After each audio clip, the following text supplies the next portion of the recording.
Okay, we're back. All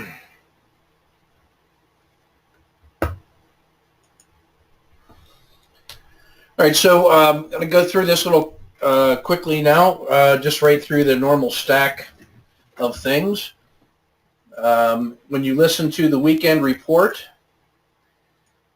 and generate your list of things that I mentioned or your swing trade targets, these were the targets that I gathered that I was interested in from a swing trade perspective.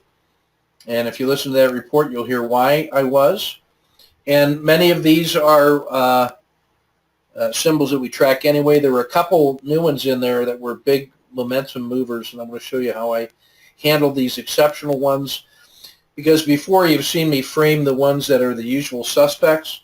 There's a couple in there like Urban Outfitters and Dollar General and this Columbia Pipeline Group that are new.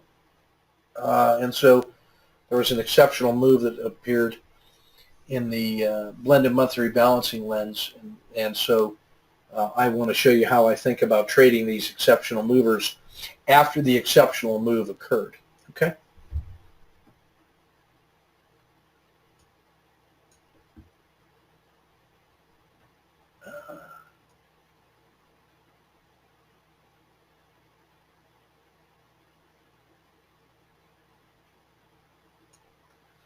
Just checking real quick to see if there were any questions that I may not have seen.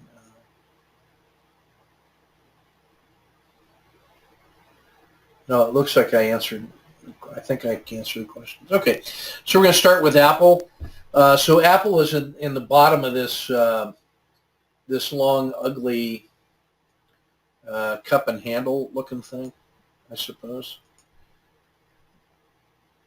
You know, we've got this long slope down, and you can see this really in the shape of the dragon if you look at how the dragon has elaborated. But I also want you to notice how this Bollinger Band pinch has occurred. That's one of the ways you know that that downward move is coming to an end. Not only is the dragon flattening out, but the volatility starts compressing again. So that is characteristic of a longer-term change in the state of the market. Meanwhile, that RL270 is still sloping down.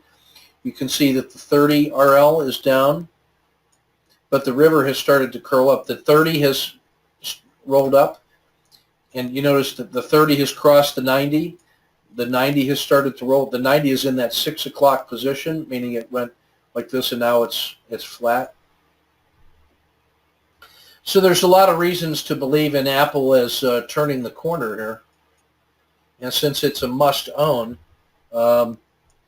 we can do something with that. So we already have one trade closed in Apple. You can see that we've got the entry and the exit over here. This was one that we raised the stop on it. It actually hit during the week, and now I'm going to restock this. So let me zoom in on this a little bit. All right, so the drawings. Yeah. So what we had was we tightened up our stop. This was last Friday, and we tightened up the stop to here because we had gotten the range extension. It went out above Z plus 2, almost to Z plus 3, and I was concerned about it coming back, so we cashed 1 R here. It held 3 times and has now started to roll back up with the doji. Hasn't taken out, well, basically it's back to where we exited from. My concern about taking the profit where I did had to do with the fact that we were still in a sideways market and Apple was lagging and tech was lagging. And so this exit here was to preserve the potential move all the way back to the Bollinger Band mean or all the way back to the edge of the river, which was my initial risk. And so we were able to cash an R. So I like that. But now I like this. It held 3 times at the 270. The dragon has now crossed the 270 and is at the north edge of the river. The 10 and the 30 are outside of the river. This is by definition the beginning of trending behavior. Now, what that means is, given the opportunity to fail normally it would have come back to here and completed this triangle. That would have been a perfectly rational, normal, explainable move, and that's why I really like cash in 1R right there. Now I have an R's worth of market's money I can work with. So my new trade frame looks like this. Because it failed to fail further, I can now extend the trade frame. This was still the price target from previously. It almost hit that. From this moment here, we were expecting it could get up to there. It did, just about. So that I'm still expecting a little bit of resistance at 104, but the next resistance is up and price target's up here at 109. So I've got 2 units of reward. I'm going to go with a 2-day low or the bottom side of the dragon right here as my risk. So I will go long at the green line. Long at the green line, but I'm also willing to short if it falls through the dragon and the 270, and then my target is going to be back down here to the far side of the river. So I will stop and reverse. If it gets to the bottom of the river and fails below there, I will add a second short position because it will have just made a 30-day low. So that's my trade frame in both directions. Up in here, if it gets north of 109, then I'll look at a second long position. So that's Apple. Any questions on that one? This is, I consider this to be a continuation pattern. If this had been a regular bull market, then this one would have been my natural entry on a universal entry. But because we've been in sideways and tech has been lagging, I wanted to see a little more confirmation, and now I really like the higher low, that they were willing to hold it overnight and over a weekend. Okay, so that's Apple. Amazon. This is a new trade frame. So my blue line is stalking. I'm ready to go long at the green line. That will be a 1, 2, 3 entry. My target is the 270. This is the 90. I will go short if it violates this red line. If it goes below the Bollinger Band mean, then I think it's here, and then my target is down here. So I'm framing Amazon in both directions. If this truly is a place where the market it got as far as it could go and rolls over this, and tech continues to get weak, this is a prime candidate for that. American Express. We just cashed one nice trade on this thing where we got long here, and we raised our stop up to here, and we got an exit in here on Wednesday. Thursday it failed to fail. Friday it failed to fail and gave me a higher low. So now it's retesting that swing high. So now my new trade frame on the doji,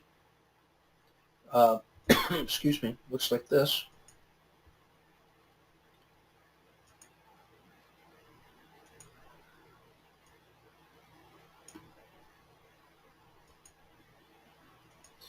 I'll go long at the green line. I will go short at the red line, and then my target is the Bollinger Band mean, and then the far side of the river where I would add a second position. So I'm using a 2-day low rather than just the 1-day doji frame, because I need to see it fail. This would be like from Z2 to Z1, and that would give me a full Z-score for my risk to go short and my risk to go long. Okay?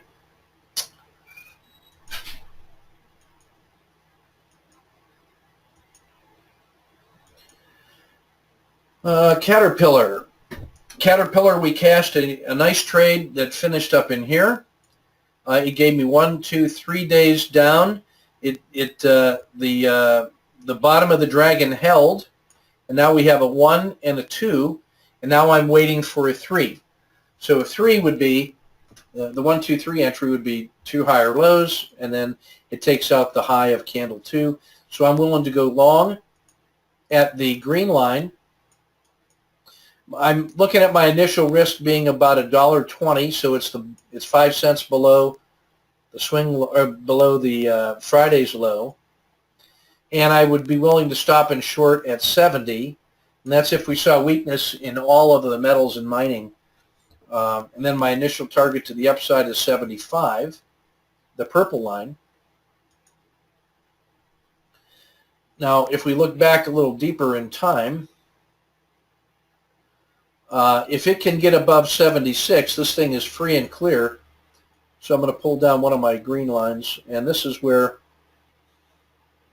I would go. I would take a second position long if it can get above 76. So that's what my trade frame looks like there. If you're using free stock charts, having these extra lines already pre-drawn and just staged on your chart makes it a lot easier to frame these trades in practical terms. So you're not always clicking and editing. I just like to do a bunch of them at one time. So CPGX, this is at Columbia Pipeline Group. This one really stuck out as a big winner on the blended monthly rebalancing framework, that idea. And it's because of that big move on Thursday. And it held that move on Friday, although it did not make a new high. The fact that it didn't make a new high now tells me maybe that's all there is and there ain't no more. And so if it fails below Friday's low, I'm willing to go short at the red line with a target of coming down to test that high at the purple line, and then the secondary target would be the Bollinger Band mean. So I'm willing to go short at the red line or go long at the green line if there's additional value. So this is one of those that I bracket the volatility move that did not fail but did not move out. I now have a one-day channel, and I'm going to go mechanically in either direction. Chevron, been tracking that one along with energy for a while. We got our entry on this one on Monday from the trade frame of the last weekend, and we've had a nice move. The initial target was up here around 98.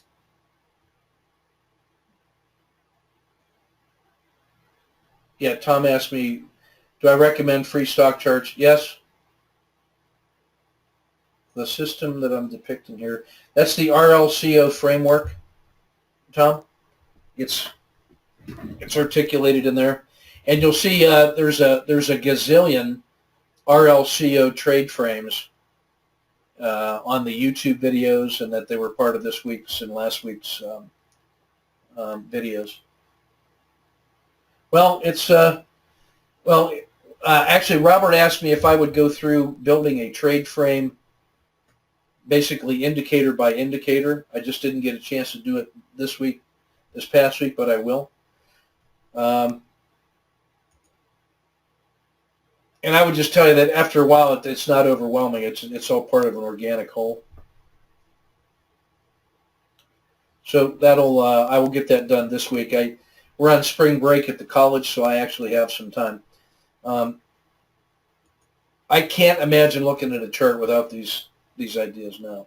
So the RLCO framework is the document you should read, and then I will talk through how to read that. The combination of Bollinger Bands and the regression lines is really powerful. So, so this is Chevron, and this started off as an RLXD. The regression line came out of the this is a pattern 5, a sideways quiet channel in the RLCO framework. Came out of the river. The 10-period regression line and the 30-period came out of the river. So this was the breakout entry on this day on the 4th. And now we've got 5 days up in a row. This is where I am moving my stop to is just below Friday's low. I like that. Friday was a nice day up, but it closed lower than it opened. And so, can we do all the chart indicator? No, it's all in the free version. I'm using the free version. I have the pay version, but I actually like the free version better. I find it easier to work with. So all I'm doing on this one is raising the stop. This is at about 2R in hand. And the energy sector has been good, but it's gotten ahead of itself maybe. It's already up here at Z3. That's the thick red line. So it's 3 standard deviations above the Bollinger Band mean. So I want to lock that in at Z plus 2, which is the edge of the river, and 5 cents below. So I'm raising my stop on Chevron. On DuPont, we're still in this one from an entry way back here.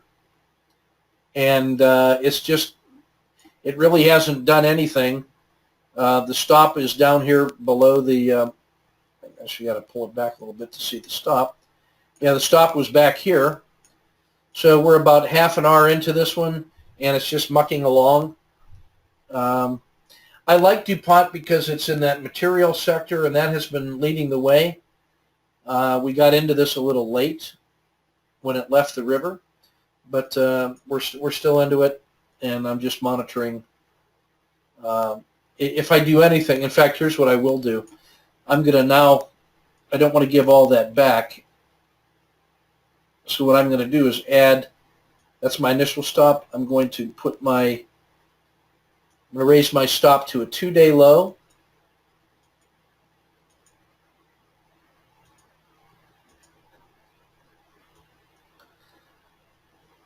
So now I'm locking in that dinner for 2. So that's about $1.40 per share. Dollar General is a new one. This came out of the weekend report. These 2 days, this giant breakout from the sideways quiet channel is what made Dollar General look so good. Now the reason I'm interested in this is because you can see this congestion over here was like an all-time high, and it broke above that and did not fail, and they held it over the weekend, and it kept moving out. So I'm going to treat this as a pattern 6, but with a continuation pattern to the upside. So what I've done is I'm going to take, if it gets above Friday's high, I'm going to buy it, but if it falls below Friday's low, I'm going to short it, and then my stop is going to be, or my not my stop, my initial target will be the Bollinger Band mean. So that's my frame on Dollar General. I will follow it, and I will also reverse it.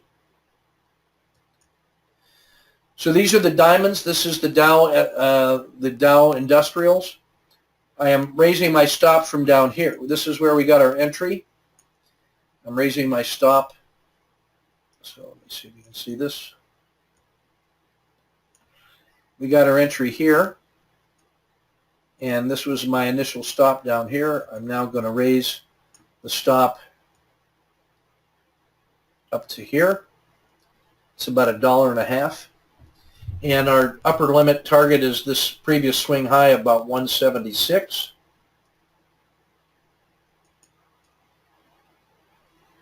So I like that. That will have negated this this gap down, this big gap down.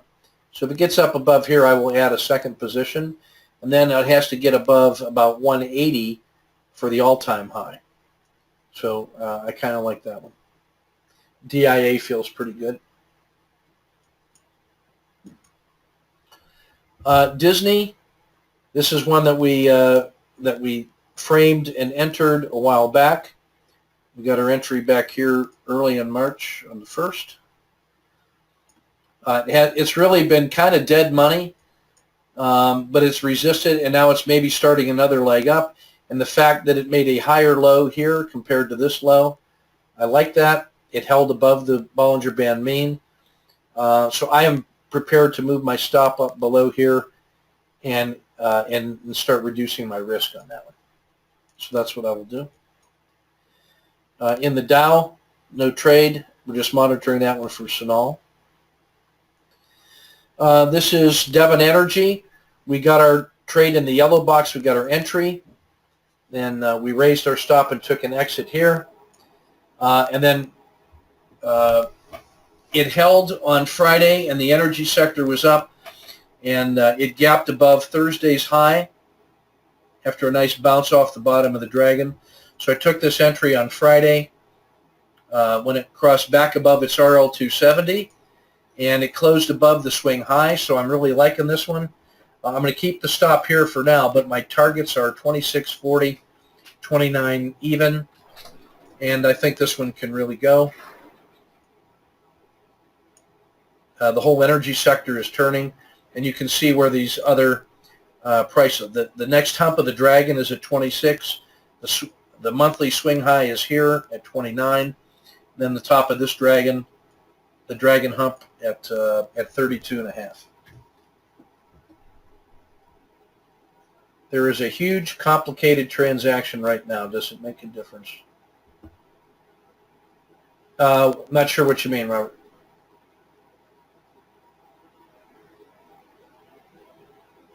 Well, I mean, this is a complex moment in the market. I mean, we just had a. Let me go back and show you something on just how significant the moves have been. This is the slopes of the last 10 years, right? Oh, I'm not worried. But Dow and DuPont, that's fine. I'm just playing the patterns. I'm not going to try to micromanage that. If it's too complicated, though, I mean, there's no harm in standing aside. What I want you to notice is that this slope, I meant to cover this, the slope change over the last like 2 to 3 months here. This little spike down was the second worst downward slope in the markets in the last 10 years. That's how bad the sell-off was earlier, how steeply and sharply down that was. And then the recovery of the last 30 days is the third best in terms of steepness of recovery. There's only 2 other times in the last 10 years that the 30-period upslope has been steeper than it was. So you've got this combination of huge down and a huge up. In fact, this combination of down, and up, extraordinary volatility. So we're really in difficult times. The market kind of felt choppy in this period. These little cycles of the last 3 months have been really something to behold. And we're at the top of one of these cycles. You know, this is a natural place. It's harder for it to get steeper than this. And that's why you're going to see me framing some of these trades to the downside. And that's why I was willing to take profits near the swing highs on these swing trades during the week. I wanted to make bank on those because we still are only back at the 200-day moving average. We're still in an election year. We got lunatics running for office, and depending on which one wins, we're going to get a different brand of lunacy in our policies, and the market's going to be very volatile between here and October. So I wanted to make bank when I could. Having said that, there are some measured trades that I am putting on, but you're seeing me frame these trades in both directions. That's what I wanted to cover on that earlier. I forgot to.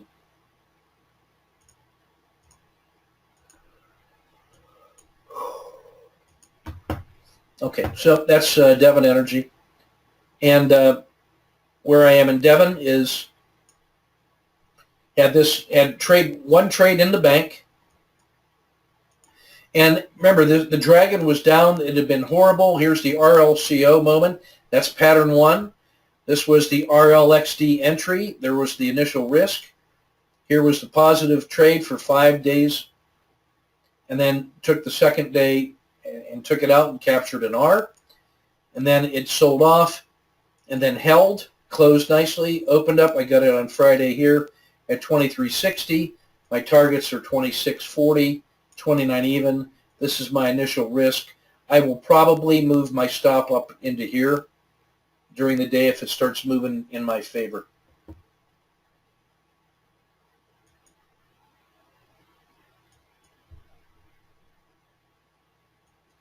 Yeah, Thomas, this is all part of that cycling the inventory. You got to buy them when they're in phase. You know, let me You're going to see this chart when it in that curve briefing that I'm going to ask you to look at. But I'm essentially doing this, that the market itself moves in these kinds of cycles. And so that Bollinger Band mean in the middle, I try to buy them here and sell them either here or here. You know, this is like, I'm trying to buy this and either sell this or sell here, but I don't want it to come all the way back. Well, when the market does that, and if you're trading things that are in tune with the market, you're sort of responding to that condition. But at the same time, there are some things that start later and turn later. And so I'm always trying to get them near the bottom of that cycle and the hook up, and then sell just on the far side of the hill when it's running out of steam. So I'm trying to get that move. And I'm trying to protect against that kind of give back. I'm willing to give back a little, but not that whole move. Because I don't know that it's going to stop with a higher low. It might come all the way back to where it was, and then I'm out everything that I was up. That gives you some things to think about during the homework this weekend.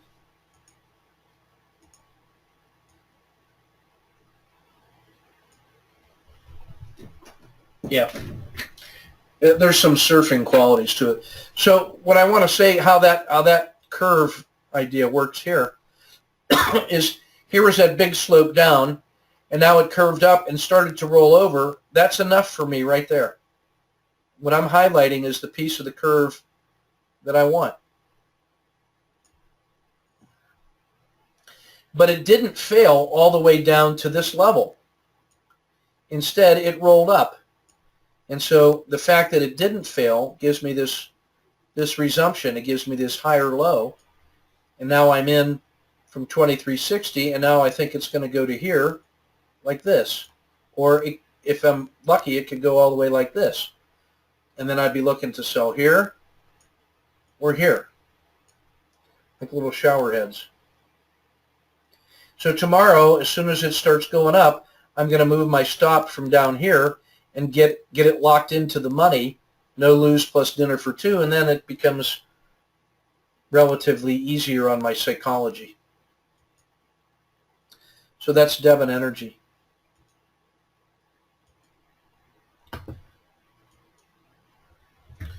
Emerging markets.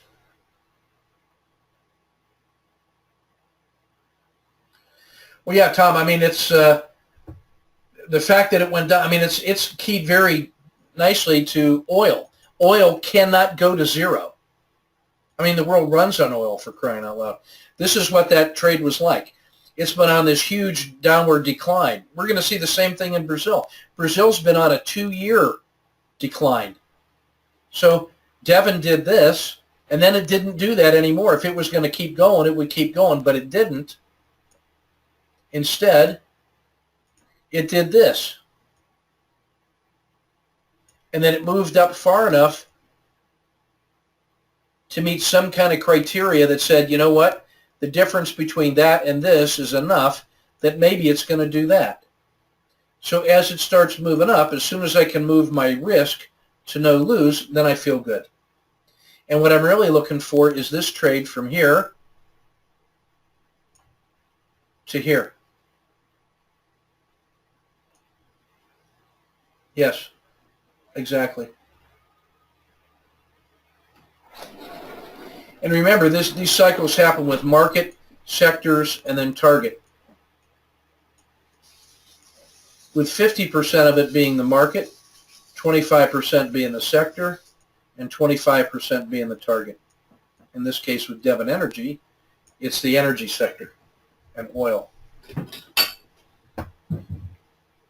And Devon just happens to be one of my favorite targets, right?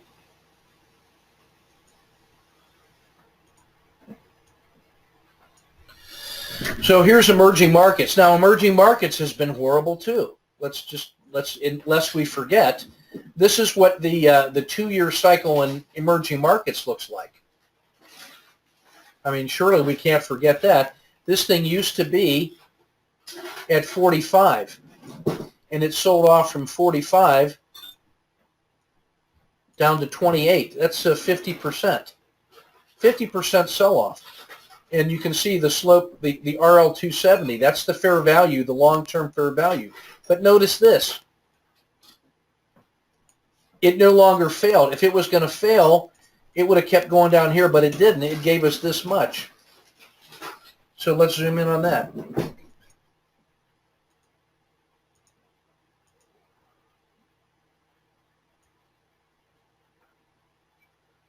Now suddenly, if I draw the chart this way, it doesn't look so bad anymore.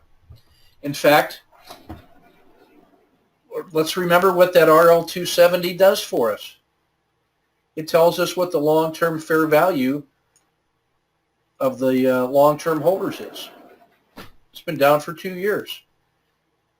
It's going to take more than this kind of a little move to convince them to change their mind in a big way, but you can already see it starting.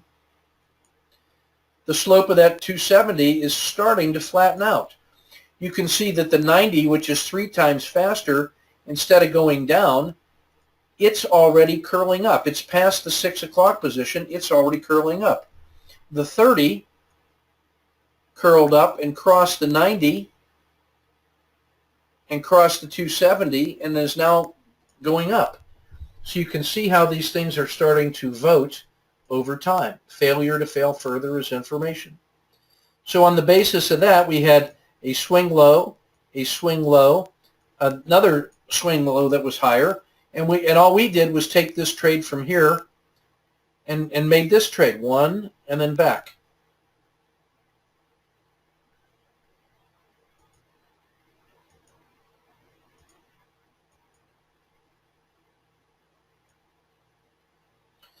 So now we can zoom in on this a little more carefully. So this is a pattern for the lazy W and the RLXD entry here. Stop was down here. We get 1, 2, 3, 4, 5 days and out, and that was 2.2R in 6 days. Now, we take that exit there because coming back to the Bollinger Band mean or the RL270 is perfectly rational. Either one of these moves was a normal, not unusual move, and so we protected against all that. But what did it do? It didn't fail. It didn't fail down to here or to here, like it wouldn't have surprised us. Instead, it came over and started to go back up. So now here we are inside this day. It closed above the previous swing high. But it's already up at Z plus 2. Look how much higher it is. So on this basis, here's what I'm prepared to do on Monday. Here's my trade frame. And we've already made 2.2R on this locked into the bank. I'm going to bracket Friday's price. I'm going to go long at the green line with the target to 35, the purple line. But if it fails, I'm going to go short with a target of below the dragon. If it fails below here, I'm going to add a second position, thus the second red. And then my target is the Bollinger Band mean. And if it fails below the Bollinger Band mean, I'm going to add a third position, and my target is the RL270. So if this is a place where the market is going to give everything back, the emerging markets have been bad for 2 years, that wouldn't surprise me at all. This is just a blip. This is going back to fair value. But I'm willing to invest one going this way. And if it fails, I'm ready to get short and then start pyramiding into the position to come back to the Bollinger Band mean and the RL270. So that's my emerging markets trade frame.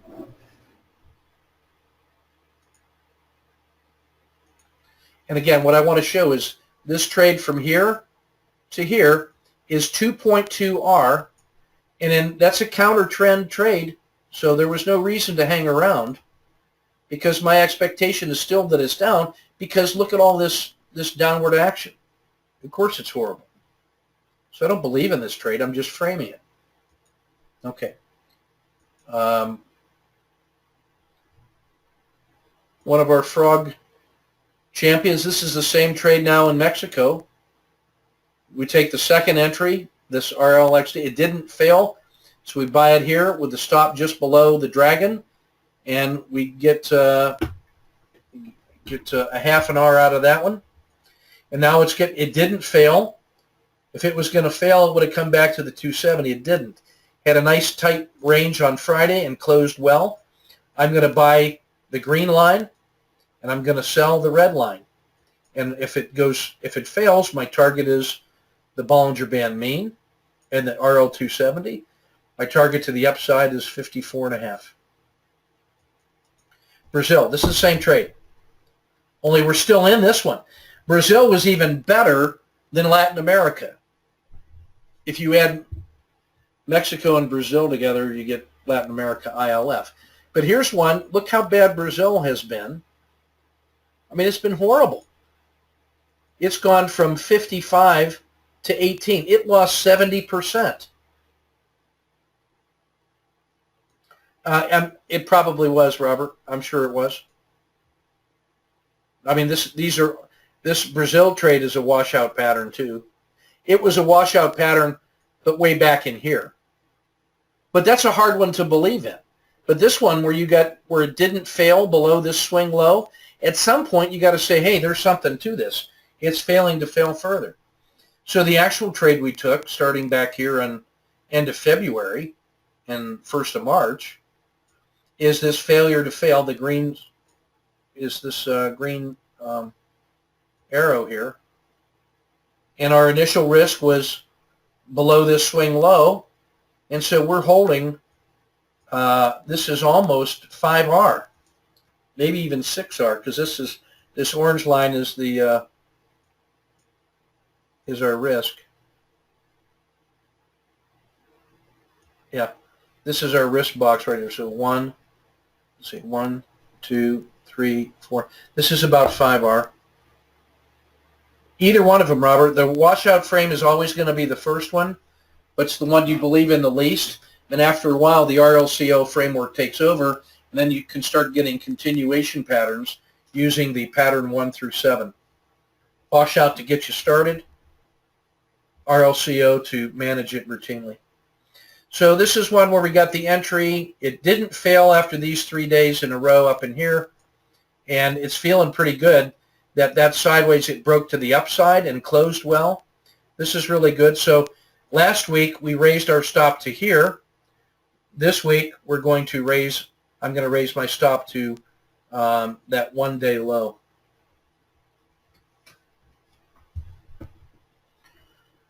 South Africa is one that just got added this week. It was a big gainer because of commodity price improvement. So I'm going to buy the green line. I'm going to sell the red line. My profit to the upside is this purple line. Target to the downside is this purple line. So I'm bracketing this trade in the usual way. That's a new one. Facebook. This is one we lost money on. 1R down. It came back. I'm still going to, I've got a new trade frame on. I will buy a breakout of the swing high, and we're going to get this if technology and the market rallies. So we'll get it at about 110, and I'm going to use about a $5 stop, and I'm just going to set that one up and go. China. You'll notice this. It's the same pattern every time. Here was the first trade. It pulled back. It didn't fail, so we get the continuation RLXD. We buy this, exit here. It failed to fail for 2 days, and it took off on Friday. I re-entered here at 32.50 with a stop at 31.75. It closed at 33. My upside targets are here, here, and here. I will go short if it fails below there, and then my target is down here. So just the usual pattern.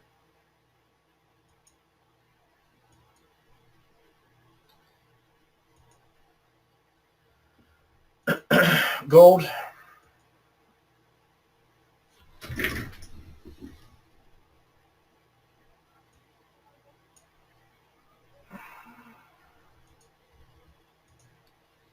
Our entry was back here. Initial risk was here. Last week we raised our stop to here. It's still in place. We're just keeping it there. Just monitoring.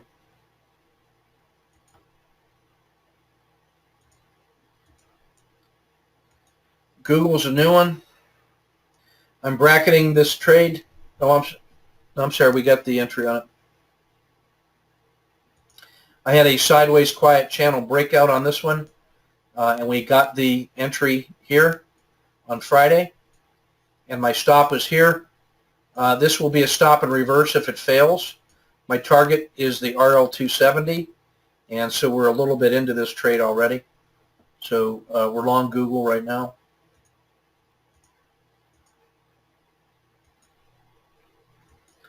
Goldman Sachs.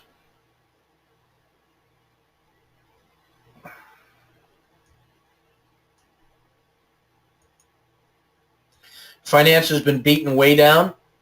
This is that RL270 is the long-term fair value. Here was the double bottom. It didn't fail. We got the RLXD entry here with the risk right here. Went up 4 days, came back. We took the 2-day low, exiting here for maybe 0.2 or 3 R. It didn't fail further, and now I'm looking at this little 3-day recovery, and here is my trade frame going forward. I will go long at the green line, and I will go short at the red line. So I'm bracketing that one in either direction. The market's either going to get better or worse from here, and so I'm ready to go in either direction.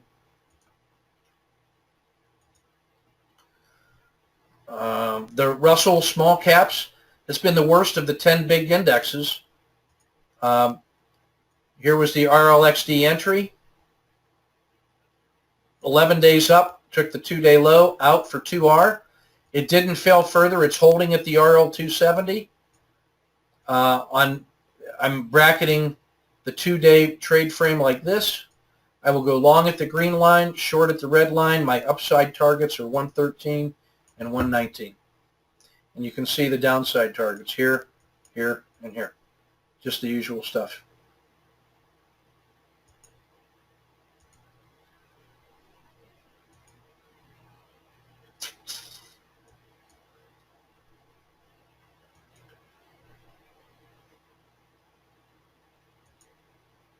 U.S. real estate. This is the trend. Recognize this? Came up to Z plus 2, pulled back, we cashed. It didn't fail. So now I'm on Friday, it broke above the 2-day high. So I'm long from 75 with a stop at 74. I will go short at 74. I'll add a second position at 71. I will add a second position long at 78. That's my upside target right here is 77. So real estate has been immense, and it's a little uncorrelated from the equity market. So if the equity markets get weak here, that can still do well. JP Morgan, I'm bracketing this one. This is a new trade. I'll go long at the green line, short at the red line.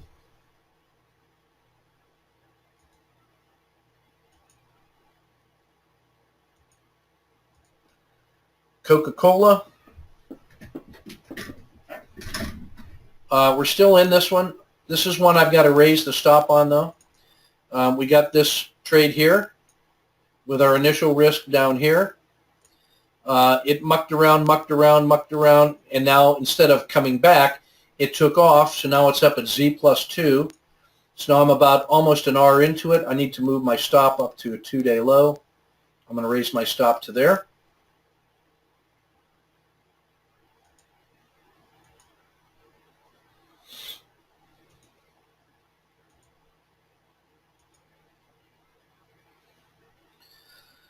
Low is one of my old reliables. It gave me an RLXD entry here on Monday from a trade frame. There was my initial stop. There was my entry. We're still looking good. This is my target at 75, just monitoring and managing that stuff.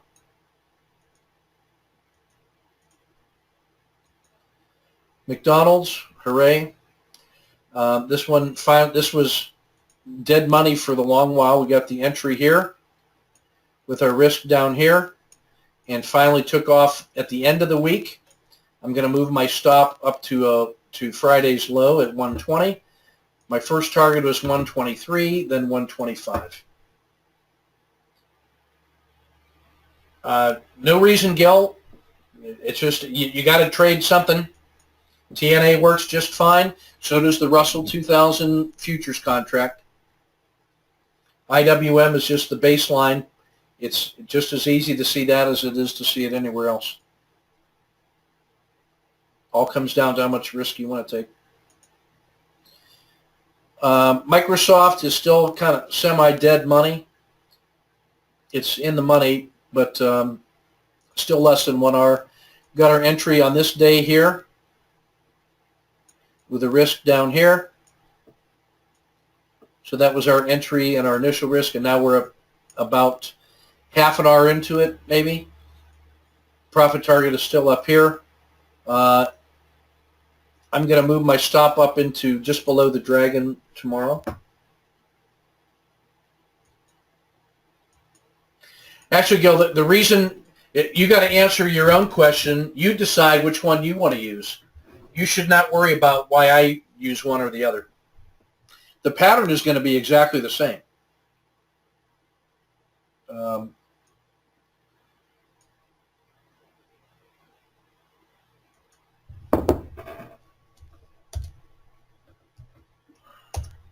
The reason I use IWM for this one is because when I'm trading this with the futures contract, it takes its numbers off of the off of IWM. The numbers are identical. So this is TNA. This is exactly the same pattern. It has to be mathematically as the IWM trade. There's exactly no difference to it. Well, cheap is irrelevant. It is how much you risk per trade, the dollars per share, and then the amount of risk that you take. It's cheaper. Doesn't have anything to do with anything. Everything is risk reward and percentage of portfolio at risk.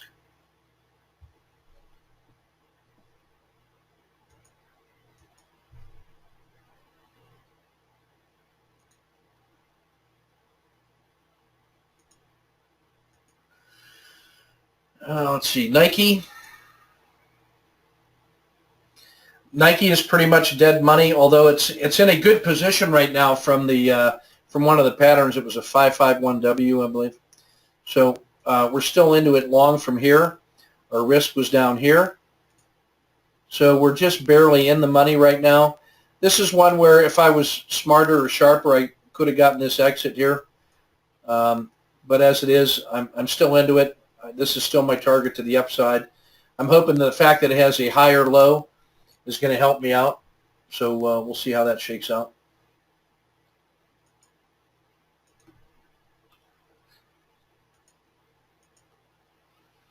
Procter & Gamble. This one has to fish or cut bait tomorrow. We're long from here. Risk was here. It's just been mucking around. The RL10 has rolled over. It's really got to turn and go. Otherwise, I'm cashing that one tomorrow.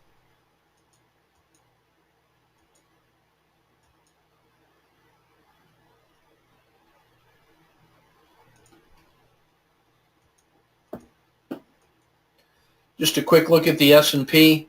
The S&P is looking to be in great shape. I don't have a trade on it per se, but that's even stronger than the Russell 2000. That pullback was less, and it's already 3 days into recovery. So I feel pretty good about the market. Notice that everything is now on the correct side of the RL270. Everything is pointing north of that now. So that's why we're pretty close to getting back into the bull.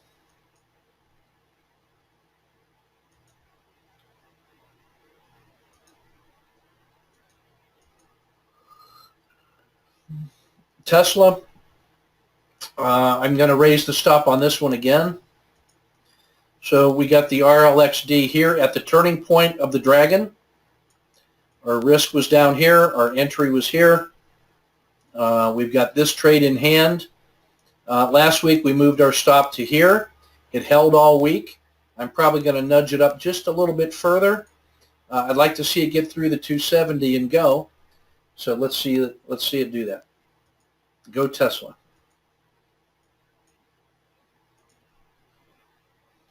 United Health, this is a good news story. It finally, you may recall this from the very first set of trade frames we did. I said way back in the day that if it could get above this 124, then off it could go, because it will be leaving all of this crap behind.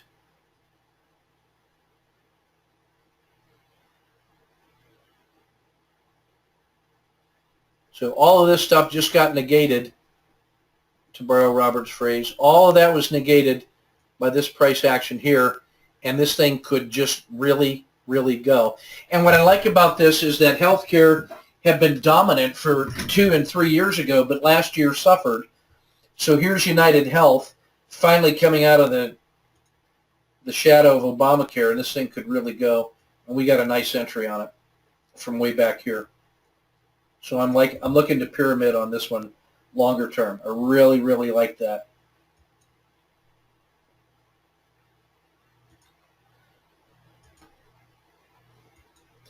Urban Outfitters, this was another one of those horrible downward slide and then a great big rebound. This is one where I will go short at 32.40. I will go long at 33.60. I'm going to bracket it and do this. My target to the downside is the Bollinger Band mean. To the upside is kind of unlimited. So I like the fact that it didn't fail for 4 days in a row after this great big gap.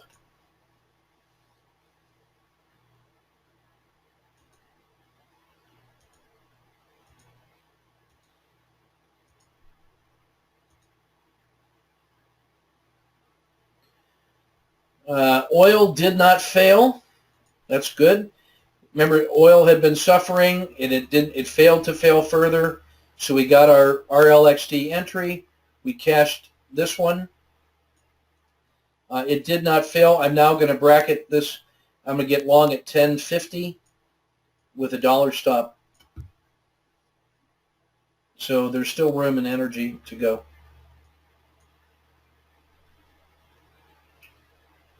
I like that we cashed this winning trade here for about 1.2 R.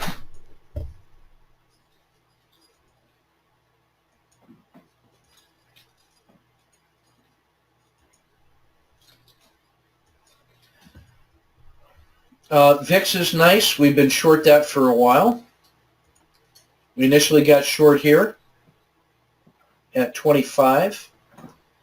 It took out our target. We put a second position on here. Both of those are in the money. I'm looking for it to come down to 19. That could be a big win.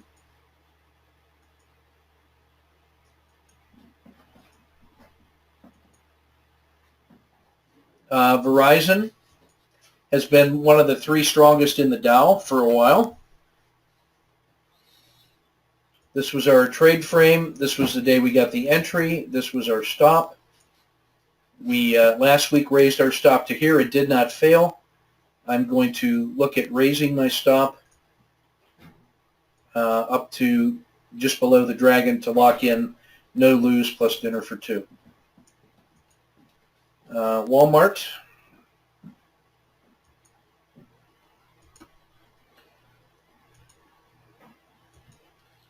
We got our entry here, cashed our exit here. I have no trade frame on it. It looks like dead money to me, and there are other ones that I want to see first.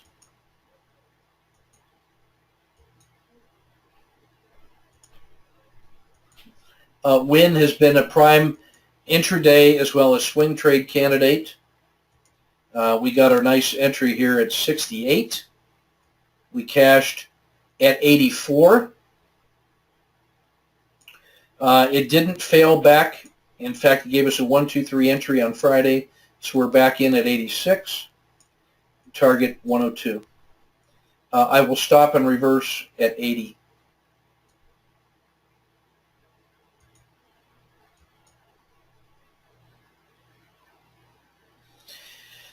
Let's see, I think XME, yeah. Felt like we were late to the party in XME, but we took it anyway. We cashed this trade for 1.3. It did not fail, and so we're back into it here at 19 even and are in the money. If it gets above 2050, I'm looking to add a second position. I'm going to manage that one very closely tomorrow. And that's everything. So that's about an hour's worth of hard work and managing the trade frames and setting up the, that's the preparation for those trades going forward. So the span of control on swing trades, I'm just showing you about 20 right there. That's manageable if you get those. You got to put those orders in, and they're basically mechanical, and then you can put warnings on them so as you're getting close. If you want to micromanage the 2-hour battle drill, you can. But it takes some management, but it can be done. You can do it with end-of-day data and manage it, in half an hour a night, if that's what you want to do. So there we are. That's everything I wanted to cover on the swing trades. And you have your homework, and I owe you the RLCO framework, the build. I will narrate that one tomorrow, and off we go. So we're about 2 hours into it. So take good care, and I got to go walk the dogs and get some air, and then it's back to work.